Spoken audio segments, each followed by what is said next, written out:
1861 में छापे गए नोटों में विक्टोरिया का चित्र अंकित था। प्रेसिडेंसी बैंकों में इस छापे गए तस्वीरों को आगे प्रचलन में लाने का काम, परंतु देश इतना बड़ा था कि हर जगह पैसे को सिक्के में बदलना असंभव था। इसलिए अंग्रेज़ों ने अलग अलग करेंसी सर्कल्स बनाए जहां ये नोट वैध थे। 1928 में महाराष्ट्र में नासिक में एक पहली प्रिंटिंग प्रेस बनाने से अलग पहले एक सारे बैंक नोट ऑफ इंग्लैंड में छप कर आते थे।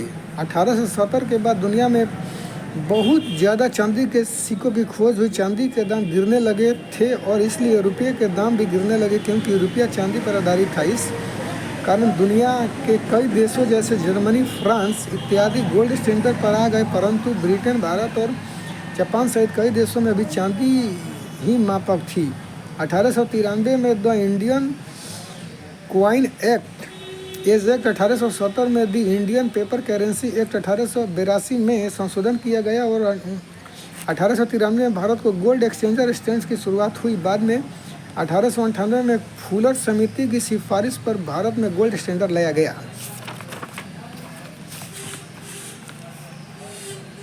गोल्ड एक्सचेंज स्टैंडर्ड्स और गोल्ड स्टैंडर्ड में यही अंतर था कि गोल्ड स्टैंडर्ड में रिजर्व के रूप में सोना रखना होता था, जबकि गोल्ड एक्सचेंज स्टैंडर्ड में रिजर्व के रूप में सोने तो नहीं रखना होता था, परंतु उस पैसे के बदले कभी भी सोना लिया जा सकता था। फिर हिल्टन यंग कमीशन की सिफारिश पर 1927 में करेंसी एक्ट के तहत भारत में गोल्ड एक्सचेंज स्टैंडर्ड्स और ब्रिटेन की मुद्रा स्टर्लिंग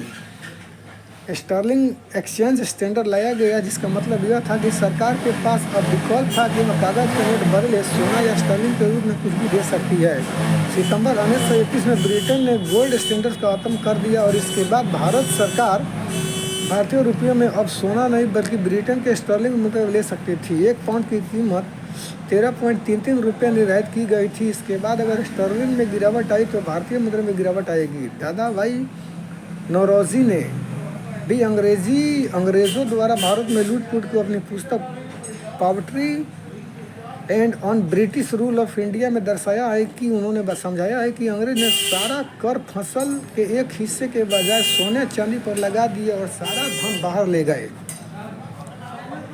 किसान को अब सारा कर सोने में देना था, फसल बर्बाद होने पर ऋण लेकर उसे भरना था, इसलिए वह कर्ज के तले दब गए। इससे मुद्रा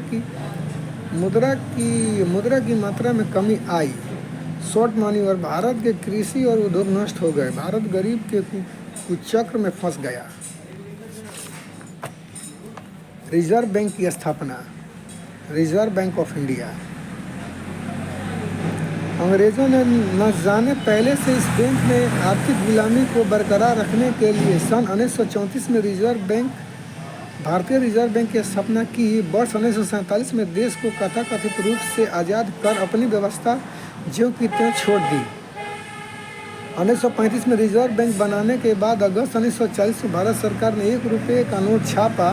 वह कर्ज मुक्त रुपया था, जिसे सरकार ने न तो रिजर्व से उधार लिया और न ही सोने या चांदी के आधार पर बनाया था। भारत सरकार ने इस रुपये के नोट को आज़ादी के बाद 1994 तक जारी किया। वैसे ही भारत के पुर्तगाल और फ्रांस की सरकार ने भी अपने सारी पैसे किए, परंतु देश के बहुत बड़े हिस्से पर उनका कब्जा होने के कारण उनका महत्व ज़्यादा नहीं रह गया। साथ ही हैदराबाद के निजात में भी अपने कागज़ के पैसों को जारी करने के लिए उन्हें हैदराबादी रुपया कहा जाता था। भारत के आज़ाद होने के बाद भी 1994 तक रिजर्व बैंक का राष्ट्रीयकरण किया गया, परंतु बैंकों की व्यवस्था यथावत रही।